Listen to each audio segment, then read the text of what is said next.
நடிகை எல்லாம் அத குறிச்சு ரொம்ப அழுதுருக்காங்க. இந்த மாதிரி நாய்களை பிடிச்சிட்டு போறாங்க வச்சு நானும் என்னடா உங்க வீட்டுல யாரோ இறந்துட்டாங்க போல அப்படின்னு சொல்லிட்டு பாக்குறேன். அப்போ வந்து மக்கள் உயிர் வந்து உங்களுக்கு சாதாரணமா போயிட்டு ஒரு நாய் உயிரை கம்பேர் பண்ணும்போது சரி அவங்க வீட்டுல இந்த மாதிரி பாதிப்பு இருக்குமானா இல்ல. பாமர மக்கள் தான் பாதிக்கப்படுறாங்க. இந்த கொடி பிடிக்கிறவன் எல்லாம் இந்த அழுது சோ காமிக்கிறவங்க எல்லாம் ஏசி கார்ல வந்து இறங்கிட்டு போறாள். இவன் இந்த தெரு நாய்க்கு சப்போர்ட் பண்ணிட்டு அப்படி பண்ணக்கூடாது இப்படி பண்ணக்கூடாதுன்னு சொல்லி இந்த பிள்ளைங்க உயிரை பணையம் வைக்கணும்னு அவங்களை பத்தி பேசினாலே அப்புறம் எனக்கு வெறி பிடிச்சிரும் சம்திங். சோ அந்த மாதிரி மெடிக்கல் மாஃபியால இந்த மாதிரி அவங்களே காசு கொடுத்து போராட வைக்கிறாங்க. மேடம் வணக்கம். மேடம் வணக்கம் சார்.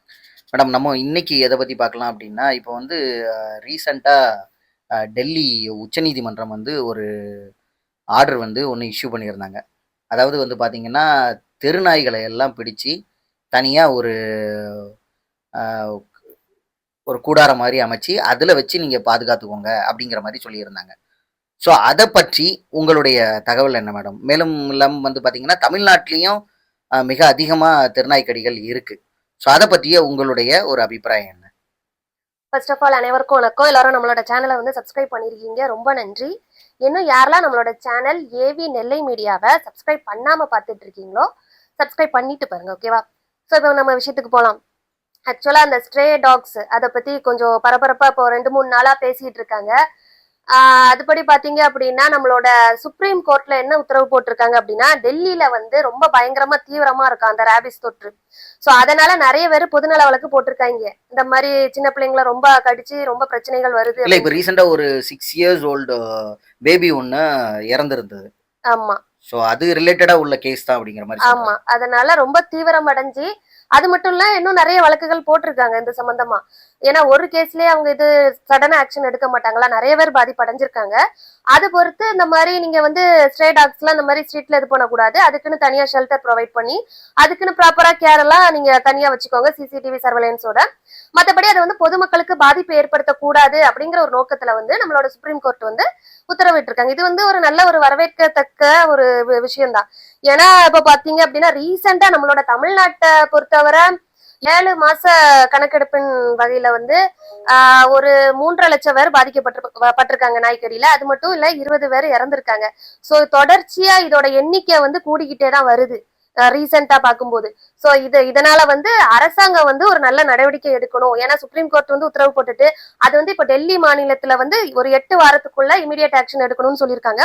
சோ அது வந்து பரவலா இப்ப அடுத்தடுத்த மாநிலங்களுக்கு அடுத்தடுத்த இடத்துக்கு வர்றதுக்கு வாய்ப்புகள் இருக்கு. நாய்கள் வந்து கடிக்கிறதே வந்து பாத்தீங்கன்னா ஒரு 6 வயசுல இருந்து 15 வயசு உள்ள சிறுவர்களை தான் கடிக்குது. அதுதான் புள்ளி விவரப்படியும் கணக்கு கொடுத்துருக்காங்க. சோ இந்த சிறுவர்களை தான் கடிக்குது எல்லாமே. ஆனா இதுக்கு சப்போர்ட் பண்றதுக்கு ஒரு கூட்டம் இருக்கு. ஆமா, இப்போ ரீசெண்டா பார்த்தேன் நான், அந்த ஏதோ ஒரு நடிகை எல்லாம் அத குறிச்சு ரொம்ப அழுதுருக்காங்க. இந்த மாதிரி நாய்களை பிடிச்சிட்டு போறாங்க வச்சு நானும் என்னடா உங்க வீட்டுல யாரோ இறந்துட்டாங்க போல அப்படின்னு சொல்லிட்டு பாக்குறேன். இந்த மாதிரி நாயை இது பண்ணிட்டாங்க, தூக்கிட்டு போயிட்டாங்க தெரு நாயெல்லாம் அப்படி இப்படின்னு. எனக்கு அதெல்லாம் பார்க்கும்போது இங்க மனுஷன் உயிர் போயிட்டு இருக்கு, ஏமா நாய்க்கு இப்படி உட்கார்ந்து அழுதியம்மா? அப்போ ஒரு நாய் உயிரை விட ஒரு மனுஷன் உயிர் வந்து உங்களுக்கு அந்த அளவுக்கு சீப்பா போயிடுச்சா என்ன? இல்ல, அவங்கள பொறுத்தளவுல கார்லயே போயிட்டு கார்லயே வராங்க மேடம். ரோட்ல இந்த மாதிரி நடக்கிறவனுக்கு தானே அதோட வழி தெரியும். அதுதான் சொல்றேன், அவங்க வந்து ஷூட்டிங் ஸ்பாட்டு அங்க இங்க எல்லாமே கார்ல போறாங்க. எந்த நடிகை எந்த நடிகர் வந்து பக்கத்து கடை வர நடந்து போயிருக்காங்க?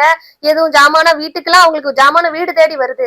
நம்ம அன்றாட பாமர மக்கள் தான் பக்கத்து கடைக்கு பிள்ளைகளை அனுப்புறது, ஏத்த கடைக்கு பிள்ளைகளை அனுப்புறது, கொஞ்ச தூரம் நம்ம நடந்து போய் காய்கறி வாங்கிட்டு வர்றதுன்னு நம்மளோட மக்கள் தான் சஃபர் ஆகுறாங்க. இல்ல, அதுவும் இல்லாம இவங்க இருக்கிற ஒரு போஷான ஏரியால தெருநாய்களே உள்ள இருக்காது. இவங்களே ஆட்களை வச்சு தெருநாய்கள் சுத்துதுன்னு சொல்லி கார்பரேஷன் சொல்லி பிடிக்க சொல்லிடுவாங்க, பிரைவேட்டா பிடிக்க வச்சிடறாங்க, சுட்டு கொண்டுடுறாங்க. அந்த சம்பவங்களும் நடந்திருக்கு இவங்க இருக்கிற போஷான ஏரியால. மத்தபடி அன்னாடங்காட்சிகள் பாமர மக்கள் இருக்கிற ஏரியால தான் இந்த நாய்கள்லாம் சுத்திக்கிட்டு அலையுது.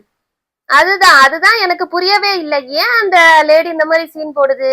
எதுக்கு இப்படி அழணும் தேவையில்லாம? அவங்க வந்து நாயை பிடிச்சிட்டு போயிருக்காங்க, அதுவும் யாரும் அந்த நாயை கொல்லணும்னு உத்தரவிடல. அவங்க அதுக்கேத்தாப்புல ப்ராப்பரா ஷெல்டர் மெயின்டைன் பண்ணி அதை இது பண்ணிட்டு இருக்காங்க. அப்படிதான் சொல்லியிருக்காங்களே தவிர அதை போய் கொல்லுங்க அப்படிலாம் அவங்க எந்த ஒரு இது பண்ணல. அதுக்கு ஏன் இது தேவையில்லாம இப்படி ரியாக்ட் ஆகுது? அது மட்டும் இல்ல, இங்க மக்களோட உயிர் போயிட்டு இருக்கு. ரேபிஸ் தொற்றுலாம் வந்து அந்த நம்ம வீடியோஸ்ல எல்லாம் பாக்குறப்ப கொஞ்ச நாளா அந்த ரேபிஸோட வீடியோஸ் வந்து வைரல் ஆகிட்டே இருக்கு. இந்த சின்ன பிள்ளைங்க அந்த யங்ஸ்டர்ஸ் அவங்க எல்லாம் அந்த நாய் குலைக்கிற மாதிரி குலைச்சு இறக்குறாங்க, தண்ணிய பார்த்தா பயப்படுறாங்க, அந்த மாதிரி எல்லாம் நிறைய அலர்ஜிஸ் வருது அவங்களுக்கு. சோ அந்த மாதிரி ஒரு இதை பார்க்கும்போது இந்த லேடி ஏன் இப்படி பண்ணுது? இது மட்டும் இல்ல, நிறைய பேரு நம்ம நார்த் இந்தியன்ல நிறைய ஹீரோயின்ஸ் இதுக்கு கொடி பிடிச்சிருக்காங்களாம், இந்த மாதிரி பண்ணக்கூடாது நீங்க அப்படி இப்படின்ட்டு. அதான் நினைக்கிறேன். அப்போ வந்து மக்கள் உயிரை வந்து உங்களுக்கு சாதாரணமா போயிட்டு ஒரு நாய் உயிரை கம்பேர் பண்ணும்போது, சரி உங்களுக்கு இப்படி இருக்குல்ல, நீங்க வந்து நான் என்ன சொல்றேன், உங்களுக்கு வந்து அந்த மாதிரி நாயை பிடிச்சிட்டு போக கூடாது, தெரு நாய்கள் வந்து சுதந்திரமா அலையணும்னு சொல்றீங்க.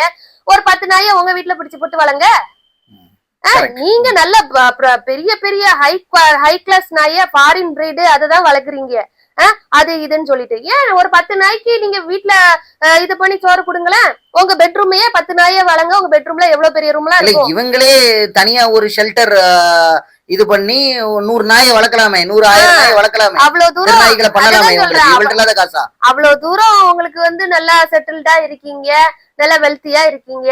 இந்த மாதிரி பாரு, உங்களுக்கு வந்து இலகுன மனசு இருக்குன்னா நீங்க அந்த மாதிரி ஷெல்டர் ப்ரொவைட் பண்ணி ஒரு 100 நாய்க்கு வாழ்வு கொடுக்க வேண்டியதானே. அது ஏன் மத்த மக்களை வந்து பாதிக்கிற அளவுக்கு நீங்க இந்த மாதிரி பண்றீங்க? அதுதான் இப்போ சென்னையை பொறுத்தவரைலாம் ரொம்ப பயங்கரமா இருக்கு சார். இந்த இப்போ ஃபார் எக்ஸாம்பிள் நம்மளே பாருங்க, வண்டியில வர முடியல, 2 வீலர்ல. அது ஒரு 4-5 நாய் துரத்திட்டு வரும்போது நம்ம வண்டியை கொண்டு எங்க விடுவோனே தெரியல. சோ அந்த மாதிரி நிறைய சேஃப்டி இஷ்யூஸ் எல்லாம் இருக்கு. சோ அதனால இது வந்து ஒரு நல்ல ஒரு விஷயம் தான், நாயை வந்து இது பண்றது. நான் என்ன சொல்றேன், நிறைய பேர் சொல்லுவாங்க இந்த மாதிரி என்ன திருடர்களுக்காக அப்படி இப்படின்னு. எங்க நாய் தான் என்ன திருடங்களா இது பண்ணுதா என்ன? அப்படி பார்த்தா உங்க வீட்டுல எல்லார் வீட்லயும் சிசிடிவி கேமரா வைங்க. இப்போ உள்ள இதுக்கு டெக்னாலஜி படி வளரணும் அப்படின்னா எல்லார் வீட்லயும் மாட்டுங்க. 2000-3000 சிசிடிவி கேமராஸ் எல்லாம் வருது. அதுதான் சொல்றேன். நீங்க வந்து நாய வந்து நம்ம அது இது அதாவது நாய்க்கு அகைன்ஸ்டா நம்ம கிடையாது, நல்லா புரிஞ்சுக்கோங்க. இந்த மாதிரி தெருவுல இந்த மாதிரி ரேபிஸ் தொற்று உள்ள நாய்களை வந்து மக்கள் கிட்ட இருந்து அப்புறப்படுத்தணுங்கிறதா நம்மளோட கோரிக்கை.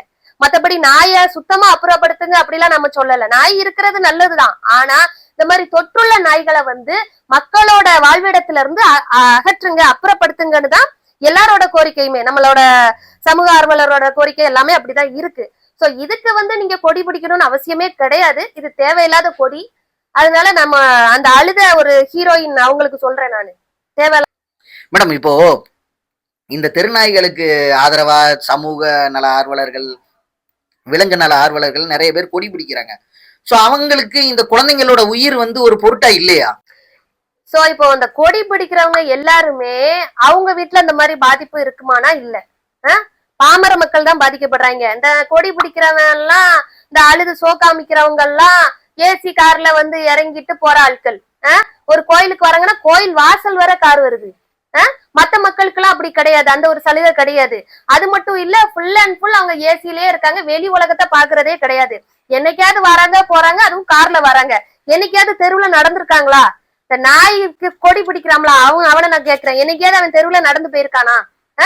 சோ இப்ப ரீசெண்டா எல்லா குடும்பங்களும் இந்த மாதிரி பாதிக்கப்படுதுங்க. நம்ம சென்னையில எல்லாம் பாருங்க, ஃபார் எக்ஸாம்பிள் என்னோட இதே எடுத்துக்கோங்க. நம்ம வண்டியில வரும்போது நாய் துரத்துது, நம்ம அந்த ஒரு அதாவது எவ்வளவுதான் வண்டி ஓட்ட தெரிஞ்சாலும் அந்த ஒரு துரத்துதுங்கிற ஒரு பயத்துல நம்ம எங்கேயாவது மோதிட்டோம்னா சோ அந்த மாதிரி ரிஸ்க் இருக்கு. அது மட்டும் இல்ல, பிள்ளைங்களை ஸ்கூலுக்கு விட போகும்போது அன்னைக்கெல்லாம் பாருங்க, நான் என்னோட பையனை, சின்ன பையன், அவனை வந்து கூட்டிட்டு போறேன் ஸ்கூலுக்கு, பக்கத்துல விட்டுறலாம், வீட்டு பக்கத்துலதான் ஸ்கூலுன்னு சொல்லி, சரி நடந்தே போயிருவோமா, எதுக்கு கார் எடுத்துக்கிட்டுன்னு சொல்லி போற 4-5 நாய் துரத்துது. எனக்கு ஒரு பேக பிடிப்போமா இல்ல பிள்ளைய தூக்கி வைப்போமா, நடப்போமா, அதுகிட்ட இருந்து பிள்ளைய எப்படி காப்பாத்த அப்படின்னு சொல்லிட்டு ரொம்ப ஒரு போராட்டமா இருக்கு. வேற ஒண்ணும் இல்லைங்க, ஒரு சின்ன கடி கடிச்சாலும் போதுமேங்க, இன்ஃபெக்ஷன் வந்துருமே. சோ அதனால ரொம்ப பயங்கரமா இருக்கு. நான் என்ன சொல்றேன், இந்த எவன் இந்த தெரு நாய்க்கு சப்போர்ட் பண்ணிட்டு அப்படி பண்ணக்கூடாது இப்படி பண்ணக்கூடாதுன்னு சொல்லி இந்த பிள்ளைங்க உயிரை பணையம் வைக்கணும்னு அவனுங்களை பத்தி பேசினாலே அப்புறம் எனக்கு வெறி பிடிச்சிரும் பாத்துக்கோங்க. தேவையில்லாம அவனுங்களெல்லாம் பத்தி பேசிக்கிட்டு. இல்ல மேடம், இப்போ இந்த சிச்சுவேஷன்ல வந்து பாத்தீங்கன்னா நிறைய பேர் வந்து நாய்களுக்கு சப்போர்ட்டா ஆதரவா இருக்கிறாங்க. இப்போ நம்ம சொல்றதும் வந்து இதை வந்து நம்ம முன்னாடியே பேசணும்னு நினைச்சதுதான். அந்த தெரு நாய்களை பத்தியும், மாடுகள் ரொம்ப ஆபத்தா இருக்கு அப்படிங்கறத பத்திலாம் பொதுநலமா பேசணும்னு நம்ம நினைச்சதுதான். பட் ஆனா இந்த தெருநாய்களுக்கு இப்போ வந்து டெல்லி உச்சநீதிமன்றம் வந்து கொடுத்த தீர்ப்புனால இது வந்து பரவலா இது பண்ணுது. இதுவும் தமிழ்நாடு வந்து ரொம்ப மிகவும் பாதிக்கப்பட்ட மாநிலமாவும் இது இருக்கு. இப்ப வருஷத்துக்கு 3 லட்சம் 3.5 லட்சம் பேர் இந்த தெருநாய் கடியினால பாதிக்கப்படுறாங்க. சோ இதெல்லாம் தமிழக அரசு கருத்தில் கொண்டு நடவடிக்கை எடுக்கணும். இன்னும் நடவடிக்கை எடுக்காததுக்கு என்ன மேடம் காரணமா இருக்கும்? தமிழக அரசு ஏன் நடவடிக்கை எடுக்கலாம், இது வந்து நம்மளோட அரசாங்க கவனத்துக்கு கொண்டு போகணும். அது மட்டும் இல்ல, இதுக்கு பின்னாடி ஒரு பெரிய மெடிக்கல் மாஃபியாவே இருக்குதோன்னு ஒரு டவுட்டா இருக்கு. ஃபார் எக்ஸாம்பிள் நாங்க அன்னைக்கு ஒரு 10-11 மணிக்கு வாரோம், வெளியில ஷாப்பிங் எல்லாம் போயிட்டு எடுத்துட்டு வாரோம் ஒரு சண்டே. அன்னைக்கு பாக்குறோம் ஒரு ஆளு 11 மணிக்கு நாய்க்கு சோறு வச்சிட்டு இருக்காரு. நாங்க என்ன ஏதுன்னு கூப்பிட்டு கேட்கும் போது, என்ன சார் நீங்க எங்க இருந்து வந்திருக்கீங்க, எதுக்கு இந்த டைமுக்கு வைக்கிறீங்க, என்ன ஏதுன்னு கேட்கும்போது, இல்ல நாய்க்கு சோறு வைக்க வந்தோம் அப்படி இப்படின்னு. அது கொஞ்சம் எங்களுக்கு டவுட்ஃபுல்லா இருந்தது. கடைசியில பார்த்தா அந்த ஆளு கரெக்டா ப்ராப்பரா ரெஸ்பாண்ட் பண்ணாம போயிட்டாரு. சோ இந்த மாதிரி அவனுங்க எதுவும் மருந்து எதுவும் கலந்து நாய்களுக்கு வைக்கிறானுங்களா அந்த மாதிரி? ஏன்னா மெடிக்கல் மாஃபியாவை பொறுத்தவரை இப்போதைக்கு இந்த ரேபிஸ் இன்ஜெக்ஷன் பாருங்க, அந்த ஆர்ஐஜின்னு சொல்லுவாங்க, அந்த ரேபிஸ் இம்யூனோகுளோபுலின் அப்படிங்கிற ஒரு medicine per டோசேஜ்க்கே 2K to 5K வாங்குறாங்க. சோ அது இன்ஃபெக்டட் ஆன அது சிவியர் டோசேஜ் அது, ஓகேவா? சோ அது மட்டும் இல்ல, அது பெர் பர்சனுக்கு ஒரு 6 to 7 டோசேஜ் எடுக்கணும் சம்திங். சோ அந்த மாதிரி மெடிக்கல் மாஃபியால இந்த மாதிரி அவங்களே காசு கொடுத்து போராட வைக்கிறாங்களா? ஏன்னா அப்பதான் இந்த மாதிரி நாய்க்கடிக்கு பரவலா இன்ஜெக்ஷன் போடுவாங்க, வேக்சினேஷன் எடுப்பாங்க, அந்த மாதிரியும் ஒரு டவுட் இருக்கு. சோ எல்லாமே நம்மளோட அரசாங்கம் தான் கவனத்துல எடுக்கணுங்க. அது மட்டும் இல்ல, நிறைய இடத்துல இப்போ நாய்க்கறி பரவலா இருக்கு. இந்த சென்னை சைட் எல்லாம் பாத்தீங்க அப்படின்னா நான் நிறைய நியூஸ்ல கூட வந்ததே. சோ அந்த மாதிரி ஆட்களுக்கும் இதுல லிங்க் இருக்கா என்னன்னு நம்மளோட கவர்மெண்ட் தான் இது பண்ணணும். நான் என்ன சொல்ல வரேன், இந்த சுகாதாரத்துறை அமைச்சர் அப்புறம் இந்த மேயர் எல்லாம் என்னங்க பண்றாங்க? நான் என்ன சொல்றேன், உங்களுக்கு மத்திய சாதாரணமா மக்கள் நடமாடும் போது உங்களுக்கு வர முடியலையா? ஏர்லி மார்னிங் வாங்க, உங்க கார் எடுத்துட்டே வாங்க, எல்லா தெருவுக்கும் வாங்க. எங்க ஒவ்வொரு தெருவுல 10 to 20 நாய் இருக்குங்க, புரியுதா? சோ அதெல்லாம் கொஞ்சம் பார்வையிடுங்க, தெருவுலாம் நல்ல கண்டிஷன்ல இருக்கான்னு பாருங்க. நான் என்ன சொல்றேன், ஒரு நாய்க்கு ஒரு இன்ஃபெக்ஷன் இருந்தாலே அது எல்லா நாய்க்கும் பரவுது இல்ல. நீங்க நாயை சாதாரணமா எடுக்கிறீங்க, அது ஒரு அப்பாவி ஜீவன், வாயில்லா பிராணி, நாங்க அதை ஒத்துக்கிட்டோம். நான் என்ன சொல்ல வரேன், அந்த இன்ஃபெக்ஷன் ஆன நாய் மூலமா எல்லா நாய்களுக்கும் அது பரவி அத மக்களை கடிக்கும் போது மக்களுக்கு அந்த தொற்று வருதா இல்லையா? மக்கள் பாதிக்கப்படுறாங்களா இல்லையா? எங்க என்னவோங்க, உலகம் மக்களுக்கானது, மனிதருக்கான உலகம். அவனுக்கு உயிருக்கு ஆபத்தான வகையில என்ன இருந்தாலும் அதுக்கு நீங்க ப்ராப்பர் ஆக்ஷன் எடுத்துதான் ஆகணும். ஃபர்ஸ்ட் மனுஷன், அதுக்கப்புறம் தான் மிருகம்லாம். மிருகம்லாம் நம்ம ஆள்றதுக்கு தான், மிருகங்கள் நம்மள ஆளக்கூடாது, அதை ஃபர்ஸ்ட் எடுத்துக்கோங்க, ஓகேவா? சோ நான் என்ன சொல்ல வரேன், அது மக்களினத்துக்கு ஒரு பாதிப்பை ஏற்படுத்துதுன்னா நீங்க அதுல ஒரு கண்ணோட்டத்தை வைக்கணும், அதை ப்ராப்பரா நீங்க கவனிக்கணும். மக்களோட சுகாதாரத்துல நீங்க என்ன பாதுகாப்பு கொடுக்குறீங்க, அதுதான் என்னோட கேள்வி.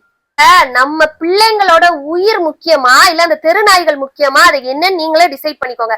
ஏன்னா இந்த போராட்டம் பண்றவன், நாய்க்கு கொடி பிடிக்கிறவன் எல்லாம் அவன் வீட்டுல எந்த பாதிப்பும் ஏற்பட்டு இருக்காது.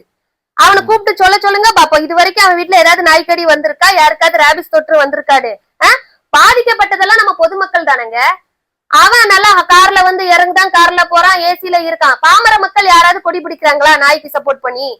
சோ அதனால சொல்றலாம், அவன் வீட்டுக்கு ஒரு ஆபத்து வராத வரை எல்லாமே அவனுக்கு ஒரு செய்தி தாங்க. சோ இத நம்ம பொதுப்படையா பொது மக்கள் சார்பா நம்ம பார்க்கணும். ஓகே மேடம், இவ்வளவு நேரம் பயனுள்ள தகவலை பகிர்ந்ததுக்கு நன்றி மேடம். நன்றி சார்.